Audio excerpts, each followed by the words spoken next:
शुभ प्रभात साथीहरू, सुमित ब्लगमा तपाईँलाई धेरै धेरै स्वागत छ। आज मैले धेरै दिनपछि फेरि अर्को ब्लग लिएर आएको छु तपाईँको सामु। आज असार 14 गते, हिजोको भारी वर्षाको कारणले गर्दाखेरि आज चाहिँ एकदम मौसम शीतल छ, खुलेको छ साथीहरू। तपाईँलाई म यहाँको चाहिँ मौसम पनि देखाउन चाहन्छु। यहाँको अवस्था कस्तो छ, यहाँको जुन वातावरण एकदमै शान्त र हरियाली रहेको छ। र चाहिँ मैले यहाँ छतमा बसेर हजुरहरूलाई दृश्य देखाइरहेको छु साथीहरू।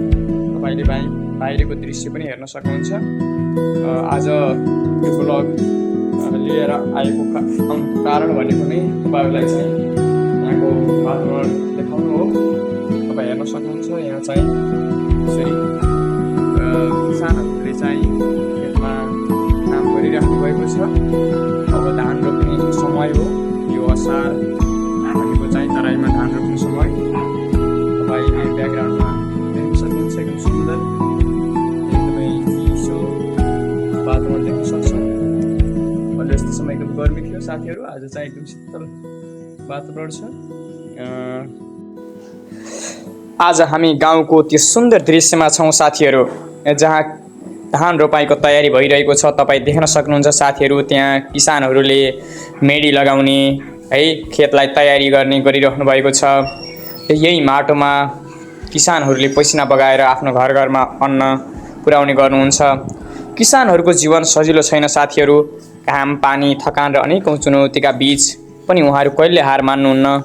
यो बाटो पनि यहाँ देखिरहेका छौँ हामीले, यो रिङ रोडको बाटो हो साथीहरू। एकदमै आकर्षक ठाउँ रहेको छ, हरियाली छ। म छतबाट यो दृश्य देखाइरहेको छु तपाईहरूलाई। यो सैना महिना 2 सरोलमा पर्ने यो खेतहरू हो, एकदमै सुन्दर छ। अब 1-2 दिनमा यहाँ रोप्ने कार्य सुरु हुन्छ।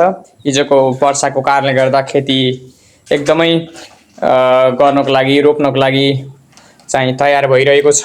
सबैजनाले यहाँ काम गरिरहनु भएको छ।